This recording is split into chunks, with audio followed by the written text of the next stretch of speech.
Hey there. I recently found out that Native Instruments is having a sale where all of their software, I believe, is 50% off, including Reaktor. And I've been talking about Reaktor a lot, so I figured that now would be a great time to sort of sideline the other project I'm doing for this channel and just do a quick Reaktor thing, showing you basically what all the fuss is about with both blocks and core. So let's go. I should start this with a little bit of a disclaimer. I realize that it sounds suspiciously biased for me to have a video announcing a Native Instruments sale.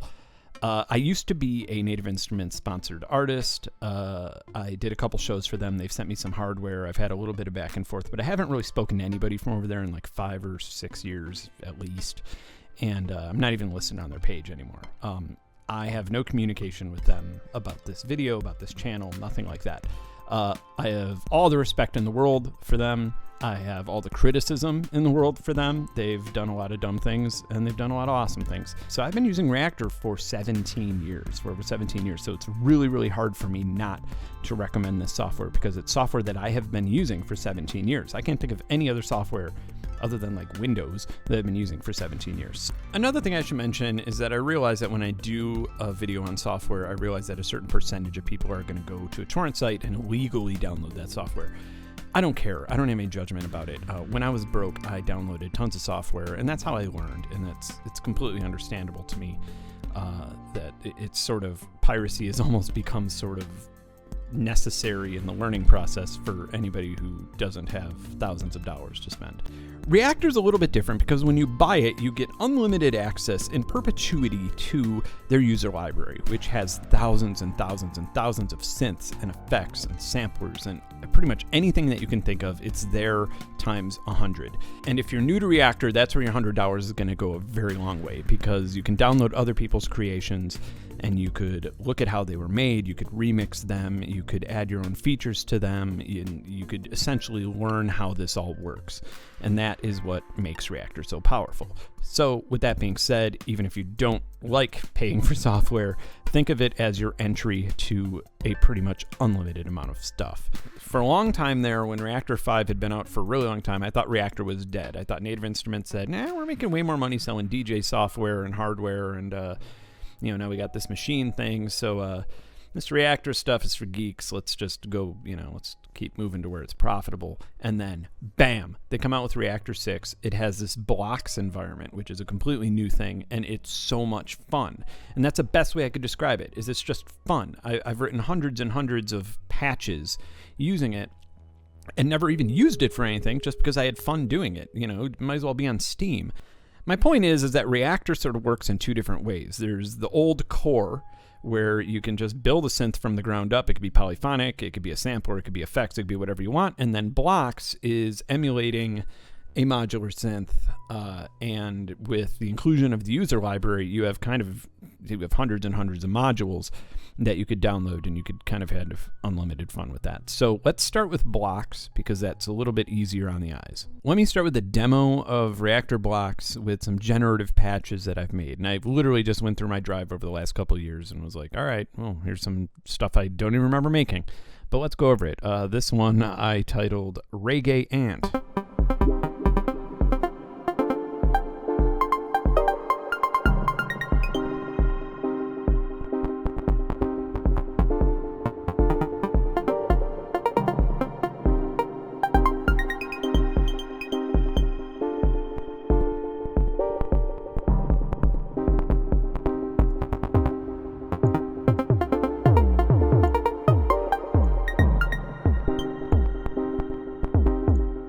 Neat.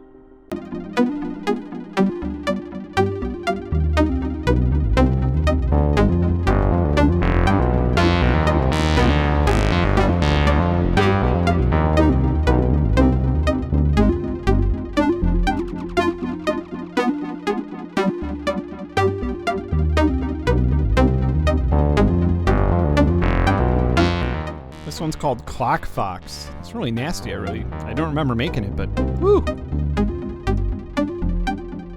This one's called Rainbow.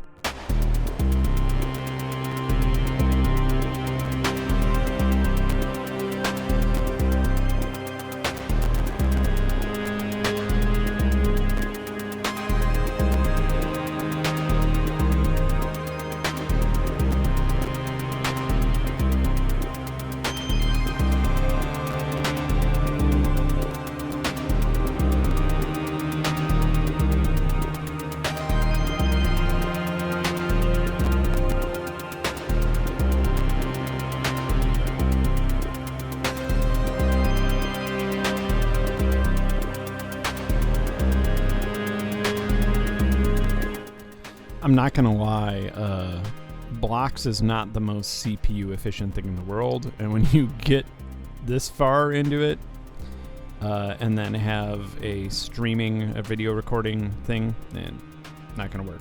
This normally without OBS recording my video, this maxes out around 70, but yeah, we're kind of peaking and it's kind of showing up in the audio. This one's called Choral Music Generator, and I don't have that much faith that it's gonna create choral music.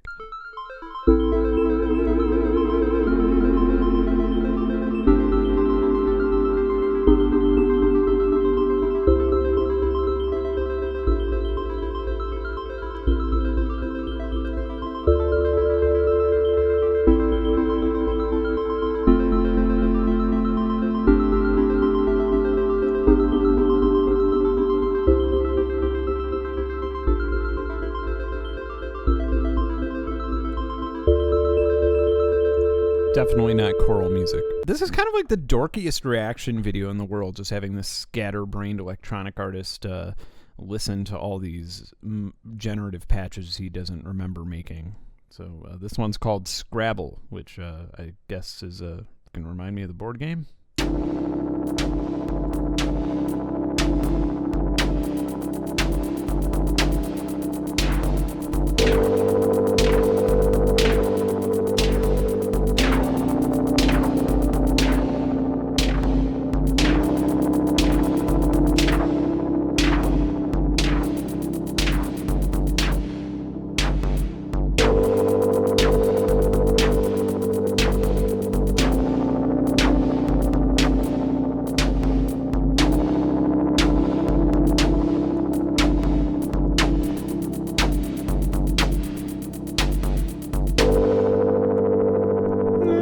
This one's called The Determined Lamb, and I've had this melody in my head. I used it for a Vine video forever ago, and I had this melody in my head, and I don't remember where I made it, and now I'm so glad I found it.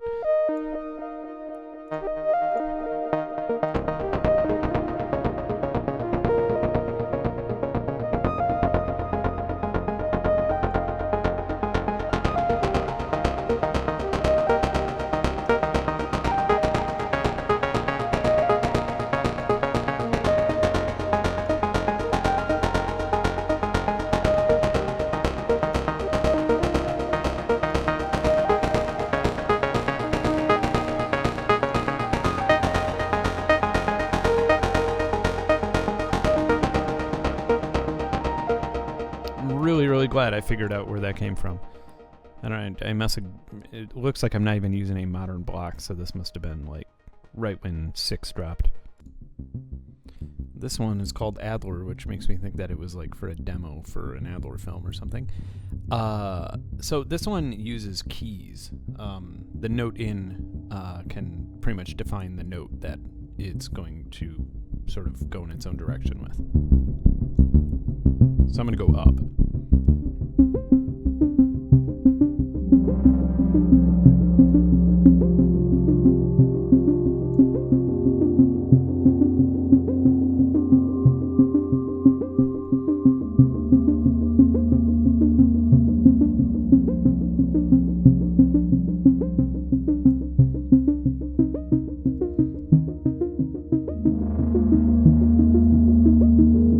Talk about a song that plays itself.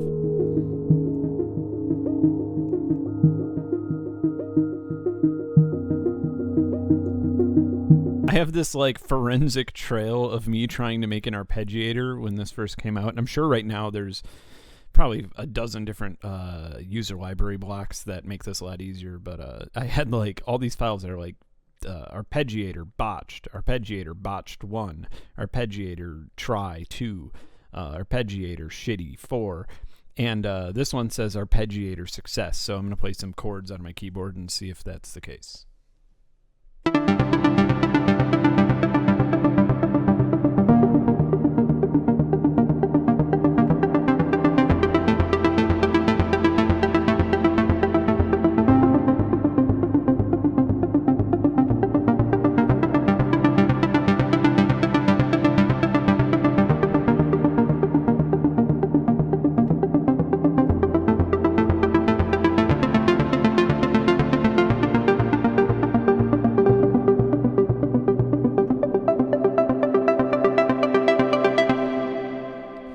looks like it's a success. Oof. I'm watching fights while making a Reaktor video. If that's not living a double life, I don't know what is. So instead of reminiscing through folders of patches I don't remember making, let's make something with Reaktor blocks. So down here on the bottom, we have our old school Reaktor situation. This is sort of what, this is familiar throughout the program. Up here is new. This is where our blocks live. So I'm going to go through some of these blocks and let's just make a subtractive synthesizer for what will be the 100th time I do it on this channel. So oscillator first, we're going to need probably 2 envelopes. We're going to need a filter. We're going to need a VCA. And then the VCA can go directly into the output. And and we're probably going to want note in from my MIDI keyboard. All right, so now down here we have everything. Here is our note in that can go in the beginning. VCA can go to the output. Filter somewhere in here. I like to rename this stuff, so I'm going to call this the filter ADSR, even though it's just an ADS, but don't worry about it. We'll mention it. And oscillator. So, okay, pitch goes to pitch. This is our gate. The gate's going to go to the gate of all of the ADSRs. The oscillator is going to go into the filter. The filter is going to go out into the VCA, and then once we turn the VCA up, we start hearing that. So now this is the VCA for the amplification of the oscillator. I'm going to go into mod A of the VCA. And what we could do is up here, just do that. And now every time I press the gate, that'll happen. And hopefully it won't be that loud because I'm going to turn this down. So now we also want to control the filter with another ADSR. So we are going to go into mod A of the filter, and again, A, and that will control the cutoff. And so now we could turn our cutoff down here and have, and now we could make the attack go. Let's make this a little shorter.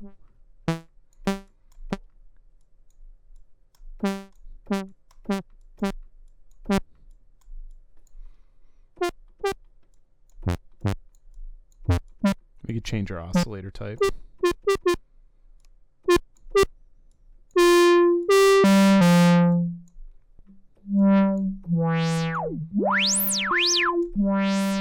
So there you go. I mean, that's just your simple subtractive synthesizer. Okay, let's start over and let's try and make something somewhat generative. So let's just I'm gonna use the Bendo box stuff. Bendo box VCA, Bendo box filter. Let's maybe put them next to each other. How about a Bendo box oscillator? What is a Bendo box CV processor? Is it just a... Okay, we might be able to use that. I'm not going to use that right now. It seems like it makes some slew. That's a new thing that they added. There is a Bendo box sample and hold. We don't need one of those right now. An envelope would be good. And finally, we're going to need a clock. We're going to need, I don't think we'll need a mixer. We don't need a note in. Also, Bendo box I think has sequencers. Yeah, let's get a sequencer going. Put that on this side of the clock. And then we're going to need a clock divider. That would probably be helpful sometime in this process. I'm just sort of going to do my own thing here and just sort of talk my way through it. Hopefully that's not too annoying. That can go here.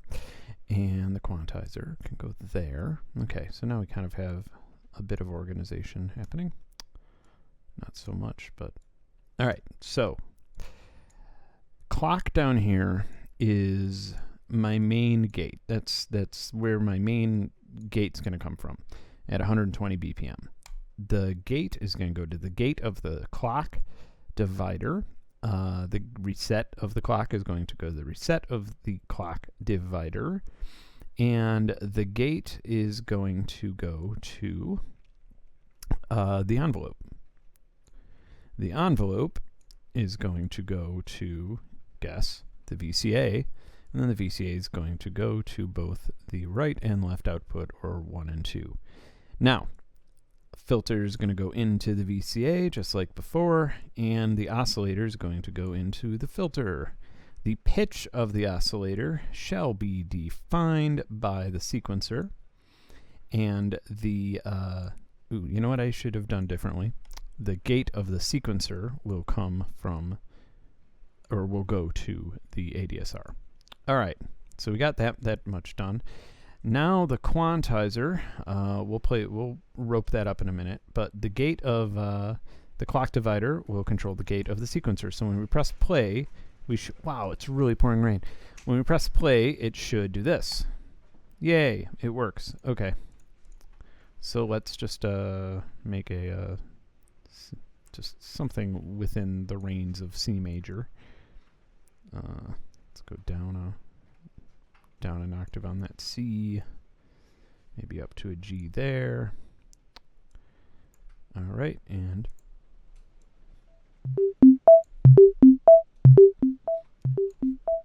there we go. We have a sequence.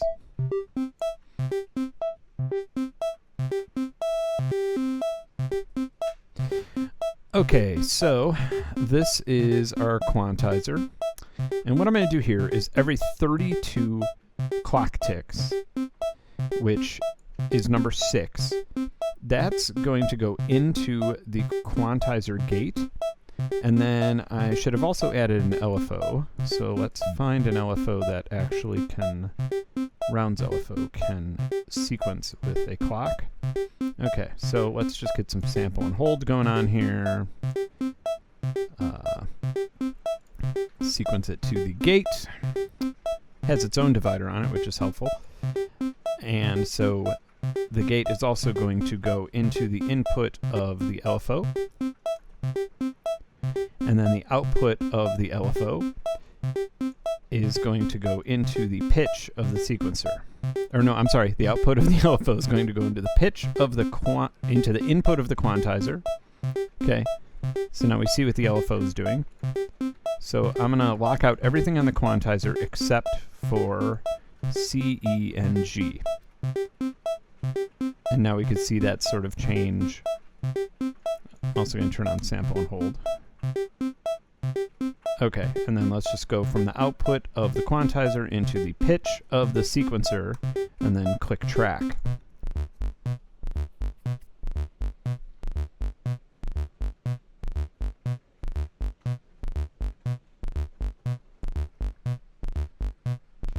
I'd like this to be changing a little bit faster.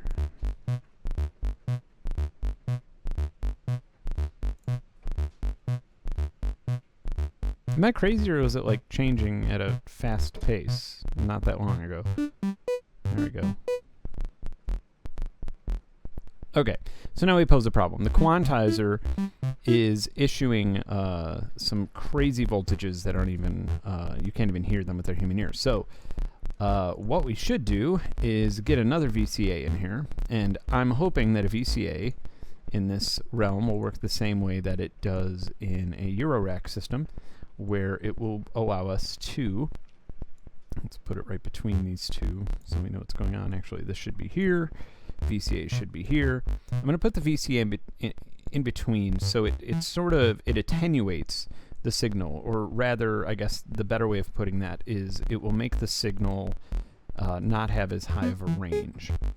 So, and I should do that between the output of the LFO, that goes into the VCA goes into the input of the quantizer, and then that goes into the input of the bento box sequencer.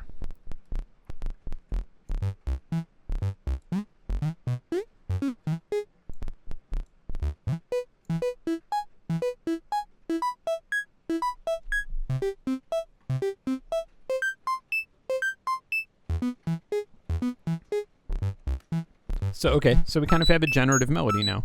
That was a little too high. Let's chill with that.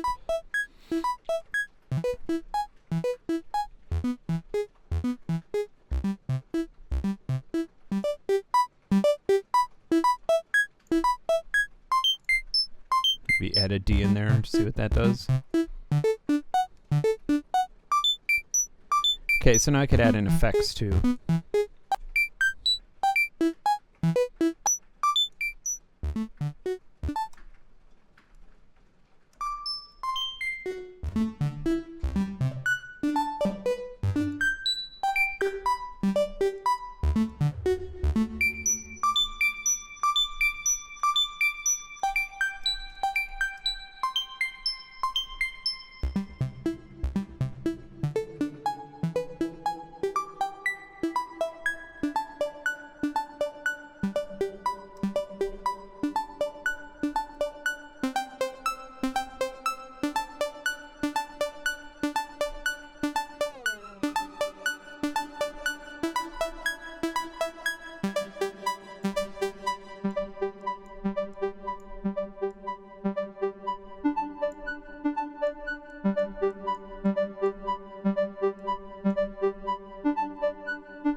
Okay, so you get the point. You see what's happening here.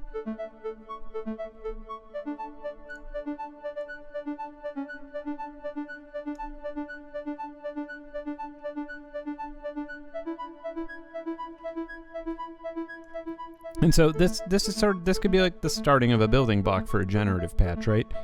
And you can have clock dividers go into clock dividers, go into clock dividers, go into many different quantizers, into many different oscillators. And if you want to, you could build yourself a nice little orchestra of synth sounds. And the only thing restricting you from doing that is time. So obviously when you get this, you want to play with all the stuff that it comes with. But once you get bored of that, a good suggestion is to go into the user library and look up Reaktor, Ken3, Infinite Phi, and Novu. These people are crazy. They've made so many modules for this, and they're so creative. And some of them are just their own creations, and a lot of them are emulations of really cool Eurorack modules, and a lot of them are really faithful, and a lot of them have even more features. And like I said, it's like a limitless supply of modules and cool. So anything that you want to do, that you can do in a modular environment, you could do by browsing through the user library. And so all these people that I mentioned, they all have sort of packs of modules. Like you could download one big zip file and have them all and just dump them in and have them right there at your disposal. So that's really cool, and check that out.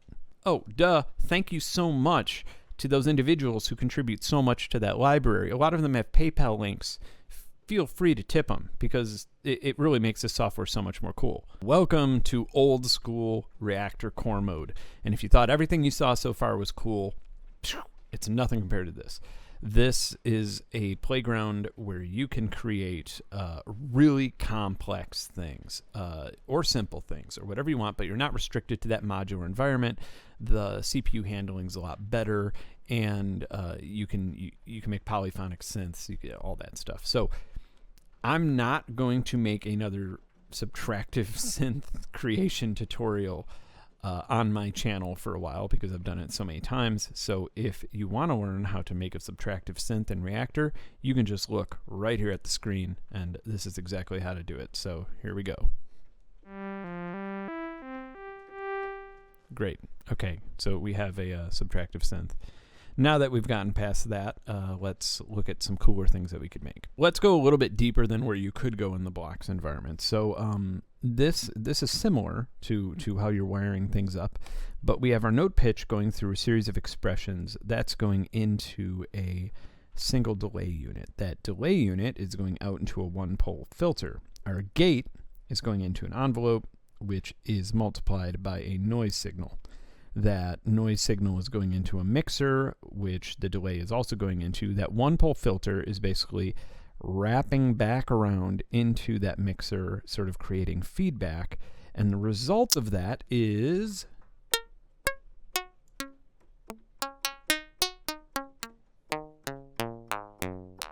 a string sound. This is literally karplus-strong, a string modeling technique, and I'll show you a better example of how that could sound cool. So without building it up from the ground now, this is an example of a karplus-strong synth that I made that has polyphonic and monophonic capabilities. It has you could humanize things, and so it could create semi-realistic sounds, and it can also create sort of really, different synth sounds that you normally wouldn't hear out of a synthesizer. So, like, here's a Sky Harp preset.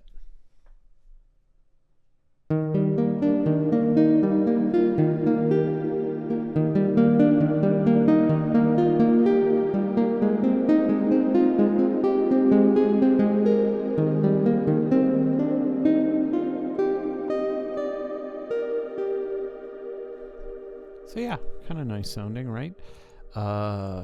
Here is a cello.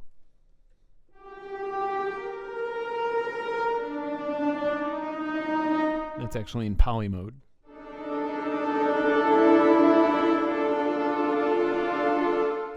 And if we wanted that to sound like a solo cello, that absolutely does not sound like a solo cello. Wow, is that real or not? I can't tell. All right, this one, punch. This should sound cool. Let's try it out.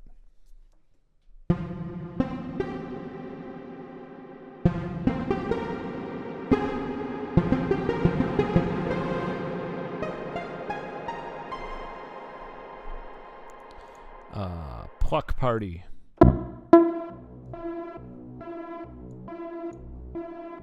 I don't want to go to that party. Dead Sunflower.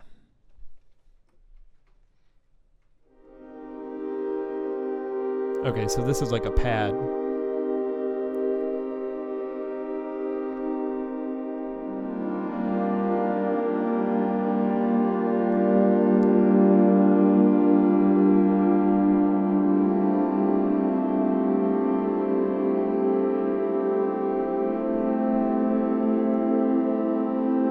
So this is a better look at what's going on, like in my bow control.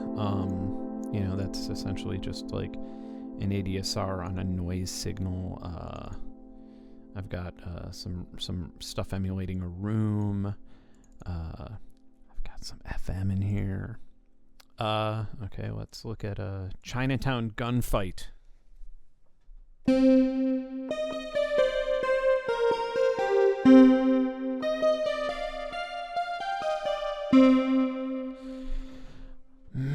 Maybe I'm thinking of maybe when I named that, I was thinking of an 80s movie or something.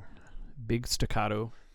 Okay, but anyway, you see my point. It's a string emulator. Here's a very, very simple FM synth that only has one operator.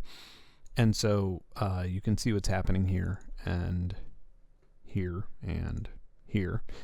And it's essentially a bunch of algorithms that keep it on, so it's linear FM, and so it keeps it on pitch, much like a Yamaha DX7 or something like that. So let's hear that really fast.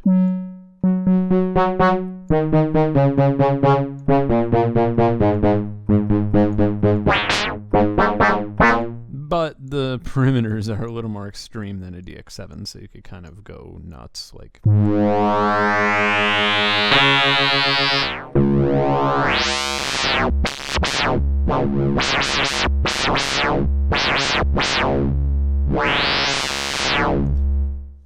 So yeah, simple FM thing, but it's gonna make cooler dubstep than what your subtractive synth does. I used to be really into making workstations in Reaktor where you could essentially make an entire track, and I have so many different versions of this one, which I used a lot for an album Flexi under a different alias, but yeah, this is what it sounds like.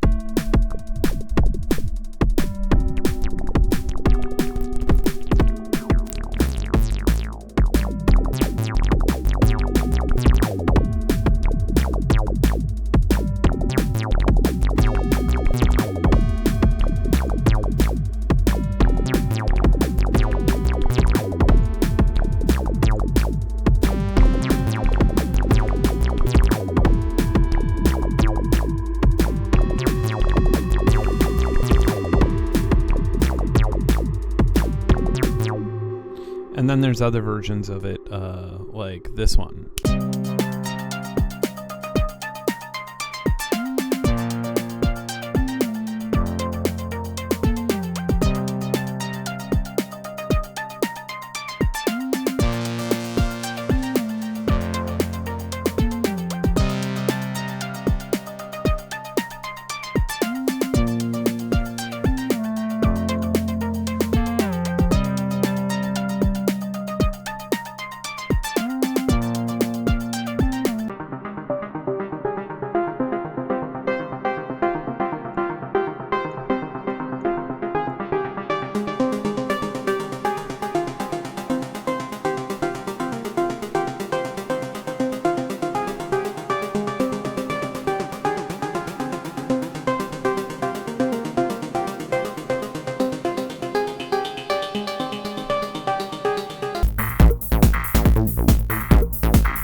This wasn't so much of a tutorial video as it is just showcasing why Reaktor is such an important tool to have in any electronic musician's tool belt. And it's an educational tool as well as a really, really fun one that will inspire you to do new things that you may have not done before. And there are other things. There's Pure Data and Max MSP and all sorts of things that compete with it. But Reaktor has always had its own vibe to me. And for that reason, I think for $100, it is an absolute steal. And that's why I kind of pushed this video out right now, because I wanted my subscribers to be able to take advantage of that. If you liked what you saw here, subscribe to the channel and let me know in the comments if there's anything you want me to cover in the future. Good night.